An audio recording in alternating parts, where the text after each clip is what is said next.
Nesse vídeo eu quero falar com você sobre 5 pilares da odontologia adesiva, que são assuntos que eu considero de extrema relevância, que todo dentista precisa tomar o máximo de cuidado, precisa estudar, dominar, para que os seus tratamentos restauradores funcionem, não só no momento da sua execução. A maioria das coisas, assim que ela é executada, funciona, mas que os tratamentos tenham longevidade, que funcionem em longo prazo. O primeiro pilar é o completo domínio dos sistemas adesivos. A odontologia restauradora ela passou por uma mudança radical nos últimos 50 anos.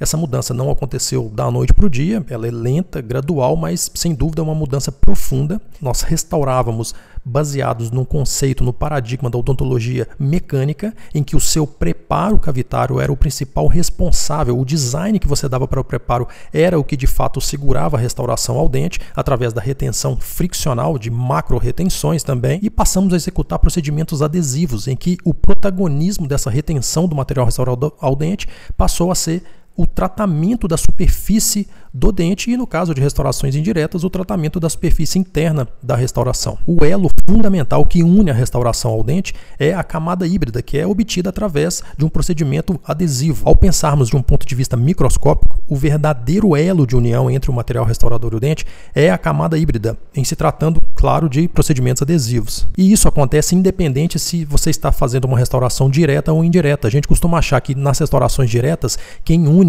a resina composta ao dente é o adesivo. Na verdade, o que nós temos de cima para baixo? Nós temos a resina composta, abaixo nós temos a camada adesiva e abaixo da camada adesiva nós temos a camada híbrida, que inferiormente se continua com o substrato que não foi condicionado, ou seja, com o esmalte intacto, com a dentina intacta. Isso vale também para os procedimentos indiretos. A gente pensa que é o cimento que une a restauração ao dente, mas pensa bem num corte de um dente restaurado, que aconteceu uma cimentação adesiva. Nós temos a peça protética, independente se ela é de cerâmica ou de resina. Abaixo nós temos a camada do cimento e abaixo desse agente cimentante nós temos a camada adesiva e que se continua com a camada híbrida e, mais uma vez, com o substrato que não foi alterado, o substrato intacto.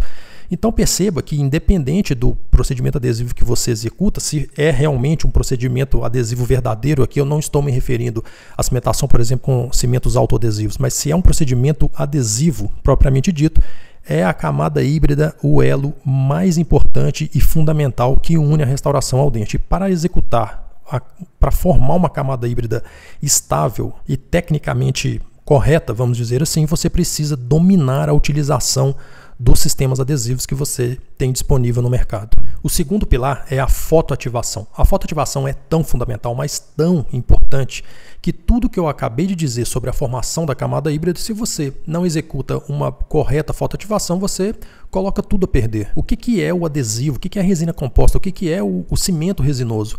Eles são compostos formados por monômeros que, para cumprirem o seu papel, para funcionarem, eles precisam ter parte dessa estrutura convertida em polímero. O grau de conversão de um material à base de resina é medido pela porcentagem de monômeros que se ligaram e formaram o polímero. Isso acontece através de uma reação química, mas quem ativa essa reação é a luz. No caso, é claro, de ser um material exclusivamente fotoativável. Mesmo os cimentos duais, que nós trabalhamos de forma rotineira, existe ali uma parte que é ativada também pela luz. Se você não domina a fotoativação, se não entende as características ideais de um aparelho fotoativador, se não tem uma técnica correta, pode parecer muito simples, mas não tem nada de simples. É um processo que, se não for bem executado, você não tem o grau de conversão esperado e todas as propriedades, seja do seu adesivo, da resina composta, do agente de cimentação, são prejudicadas. O terceiro pilar da odontologia adesiva que eu considero de fundamental importância para o clínico é dominar a cimentação. Esse pilar está diretamente relacionado aos dois anteriores, sistemas adesivos e fotoativação. Você precisa conhecer as propriedades do cimento, saber qual cimento utilizar em determinada situação. Se você vai lançar a mão de um material que é exclusivamente fotoativável,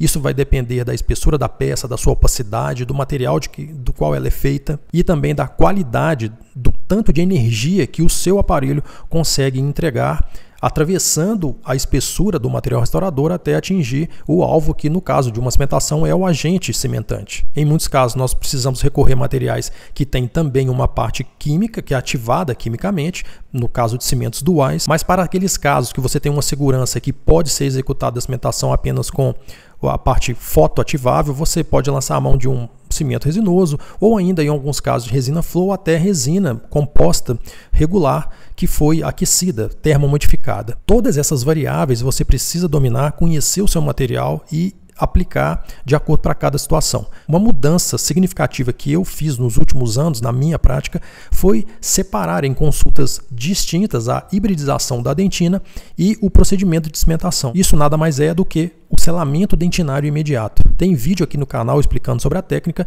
inclusive eu escrevi um livro somente sobre esse assunto. Se você tiver interesse, estará aqui na descrição desse vídeo. O quarto pilar que todo dentista restaurador deve se preocupar é com a máxima preservação da estrutura dentária. Durante muito tempo nós desgastamos muito o dente, nossos preparos eram muito agressivos, com duas finalidades basicamente. Uma era aumentar a área de contato entre o dente e a restauração, ou seja, aumentar a retenção friccional. E o outro objetivo era que a peça tivesse uma espessura tal que fosse capaz de resistir às demandas funcionais. A peça precisava de ter uma rigidez estrutural. Isso perdeu parte da sua importância quando passamos a tratar adesivamente o substrato. Lançando mão de, como eu disse anteriormente, sobre a formação da camada híbrida através de um procedimento adesivo, nós diminuímos a importância, não que deixou de ter importância a espessura da peça, mas ela diminuiu a sua importância, porque agora peça e dente funcionam como um corpo único. É exatamente isso. Quando você tem um material que está aderido e não apenas justaposto, o material aderido ele trabalha em conjunto com o dente e não mais como partes isoladas, como acontece numa cimentação convencional. E dessa forma a peça não precisava de ter toda aquela espessura que nós reservávamos para ela durante o preparo para que tivesse a rigidez estrutural. A resistência do conjunto não é somente responsabilidade da peça, como era antigamente, mas sim do conjunto, peça,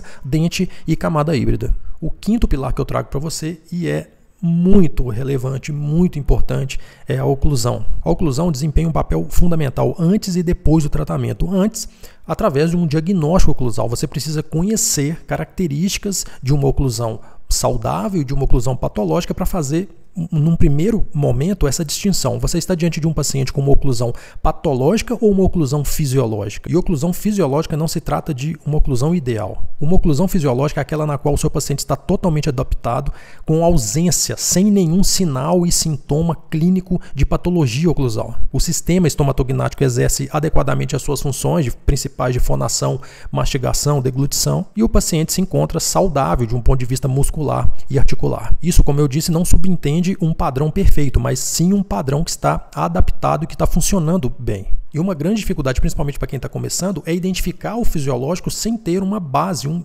entendimento do que é o patológico. Diante de uma oclusão fisiológica, você vai adaptar, você vai encaixar o seu tratamento restaurador dentro de um padrão já estabelecido, considerando inclusive todas as guias desoclusivas que o paciente já tem. Se você, por outro lado, está diante de uma oclusão patológica, você tem que tratar essa oclusão. E cuidado para não achar que oclusão patológica significa que o paciente está com dor, não necessariamente. Se for, portanto, identificada que a oclusão é patológica, você precisa tratá-la e você vai, nesse momento, esquecer a máxima intercuspidação habitual, porque você precisa obter uma nova posição de trabalho, uma posição de tratamento que é a relação cêntrica. Todos esses aspectos que eu conversei até agora vamos dizer, do antes, da importância da oclusão, antes do tratamento. Mas depois do tratamento, ela assume uma importância fundamental, mais uma vez, no ajuste dos seus trabalhos restauradores. Você precisa ajustar adequadamente as suas restaurações, sejam diretas ou indiretas. Você tem que entender aonde se localizam os contatos oclusais para aquela configuração oclusal do paciente, e durante o ajuste você sempre tem que ter em mente